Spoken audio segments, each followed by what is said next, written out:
Kan mesti kita. Alah, maklumlah gua balik. Beranganlah tu. Tengok kenangan masa makan-makan dekat Mekah Madinah macam nak muntah tu. Duk kampung.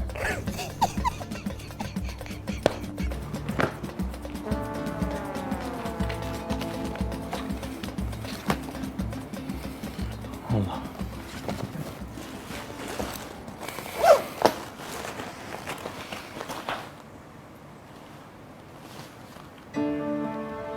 Apalah yang ada dalam thumb drive ni? Sampai dia sibuk suruh aku carikan juga.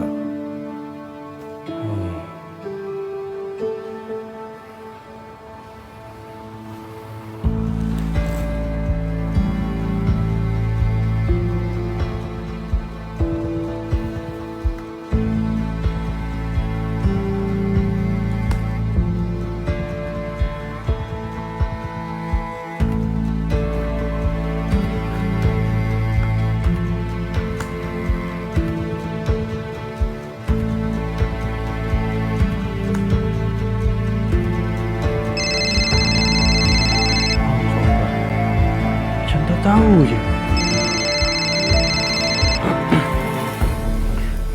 Assalamualaikum.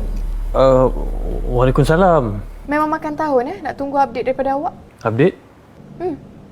Thumb drive saya tu, apa cerita? Itulah saya lupa nak beritahu. Saya dah jumpa dah thumb drive awak tu atas katil. Cuma sebab saya sibuk, saya tak sempat nak beritahu awak. Yelah. Sibuk je manjang awak ni. Macam buat bisnes juta-juta pula. Bila nak hantar thumb drive saya tu? Nak hantar macam mana? Hantar macam mana? Soalan apa awak ni? Takkan nak tunggu awak balik KL dulu baru nak hantar kat saya? Post lah, post. Reti tak post. Yelah, baiklah. Nanti saya fikirkan macam mana nak hantar tu. Ya? Bagus jawapan tu. Ingat thumb drive saya tu awak jangan sibuk nak coding apa di dalam tu. Saya tak izinkan.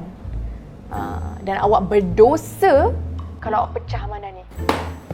Taklah. Tak adalah. Takkanlah saya nak buat macam tu. Tak ada. Okeylah. Ingat, cepat-cepat tau. Hantar thumb drive tu jangan next year pula saya dapat. Okay, bye. Assalamualaikum.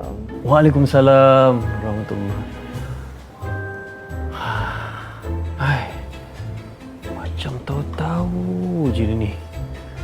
Allah Rabbi. Ini pun satu. Kan nak cakap elok. Dah tolong cari thumb drive kot. Rangai betul lah. Sister. Kasarnya.